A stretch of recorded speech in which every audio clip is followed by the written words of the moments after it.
Chapter 16. The King Begins His Reign. Johnny heard them on a cold night in November. He was camped near Great Pass in an open glade beside a stream. Like Old Gray, the big black encouraged his pack to be cheerfully noisy, though they were baying loudly and gleefully as they swept through the moose woods south of the river. Now and then, after a lull, Johnny would hear a mighty roar which would always start the younger voices off again. It was almost a bellow, the distinctive cry of a powerful leader. A week later, Johnny saw the pack. Just before sunset, he glimpsed a gray wolf crossing a small flat beside the river. Behind it came 4 leggy black pups in a single file. But it was not these that made him suddenly jump to his feet and whip out his binoculars. Trotting along the edge of the bushes, as if to avoid the dangerous exposure of the open ground, was a black wolf that at first glimpse Johnny mistook for a young moose.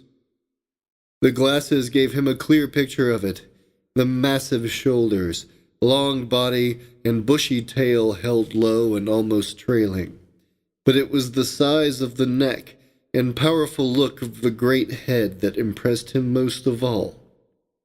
In the past 2 years, he had seen a number of big wolves, but never one like this. And while he gazed through the glasses, he saw the big animal throw up its head, stop, and look straight at him. Then in an instant it had vanished, and with it the others. Johnny sat down again on his log and shook his head incredulously. Nearly a quarter of a mile away, the wolf had seen, heard, or scented him. It was little short of miraculous. There was no doubt in his mind that this was the black pup. But what a huge animal he had grown to be! At least 175 pounds. Perhaps close to 200, was Johnny's guess. A few days later, after a heavy snow, he heard much howling in the night. Something was happening among the wolves. At once interested, he took the trail on the following morning and found where there had been a kill and a tremendous fight over the carcass. The snow was trampled and bloody. A great brown wolf with a black back lay dead under the bushes. Everywhere were tracks, and among them always the dominating footprint of a colossal wolf.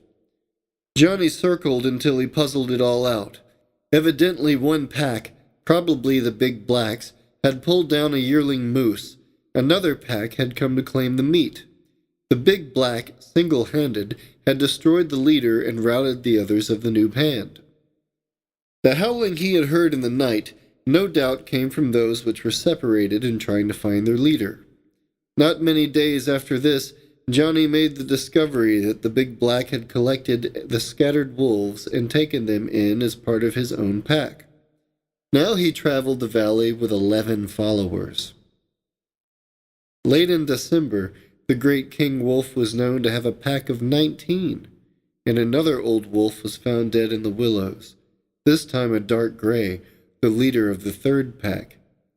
Then the nights became weird with the clamor of the wolves, for the Black King would have plenty of noise after the evening kills, and always led the baying. He was never heard in the daytime. Nor could any of the trappers catch him or any other wolf in their snares. The band covered hundreds of miles of forest. 2 weeks would sometimes go by before they returned to the vicinity of Great Pass. Deer were all being killed or driven out of the upper valley. Moose calves suffered also, and when the big pack grew very hungry, it invaded the rocky fortresses of the big-horned sheep and the white goat. Nothing could withstand the attack of such a number. The one chance of escape for the sheep and goats lay in reaching precipices before they were overtaken. Also, tracks showed that the king's animosity toward the thieving coyotes was as keen as ever. When the wolves had nothing better to do, they would hunt and run down a coyote just as a pack of hounds would follow a fox. Rabbits were caught by being surrounded. Grouse and ptarmigan were picked up too, as shown by many flurries of feathers in the bush country. Altogether, the wolves, with their young daring leader, were having a wonderful time. In January, The band hungrily invaded the ranch country to the south, and before being stopped by traps, rifles, and poison, had killed 5 horses and lost only one of its numbers, a gray pup. Back then, it turned to the mountains and cleaned out the game in 2 valleys, even hamstringing and then eating the biggest bulls among the moose. At one time, there were 21 in the pack.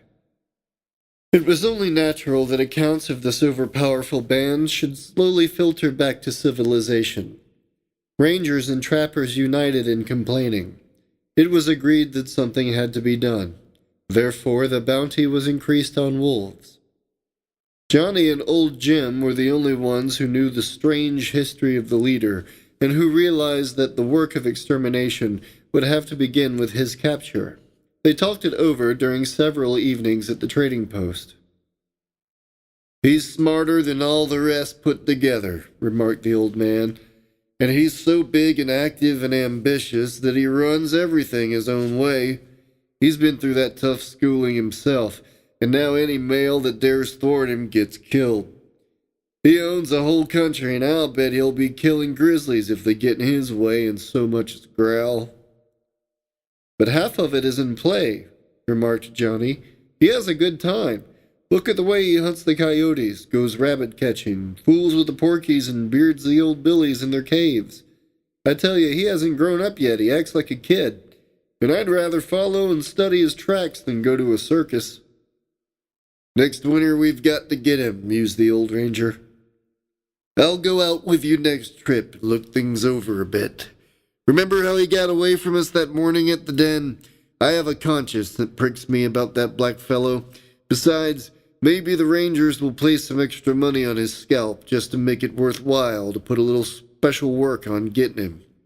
After all, we'll find he's only a wolf when it comes to him stopping a bullet. You'll see." But the king continued to roar up and down the valley, and through the timber stretches to the east and west. At once, before the split up for the summer, he made another furious raid in the ranch country and left the bones of 3 colts in the snow. After that, he vanished as suddenly as if carried away on wings. The rangers decided that he had been poisoned and had gone off somewhere to die, but old Jim only shook his head and tried to puzzle out the probable location of the den of this year. "Boys," he remarked, "you'll see more wolves around here next fall than ever before.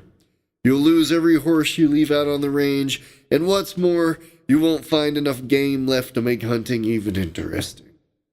You've got a great wolf to fight. He'll be back as sure as I'm sitting here, and I'll fix the date at October 15th. What do you say?" But no one said anything. They'd learned to believe in Jim. "A dude named Jones, who's been writing me for the last 2 years, remarked one of the younger men, "wants me to take him wolf hunting with a lot of dogs he's trained.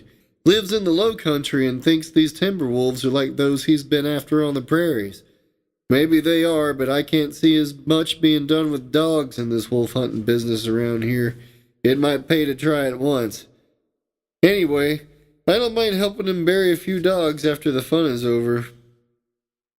"You might have to get a permit," said Jim.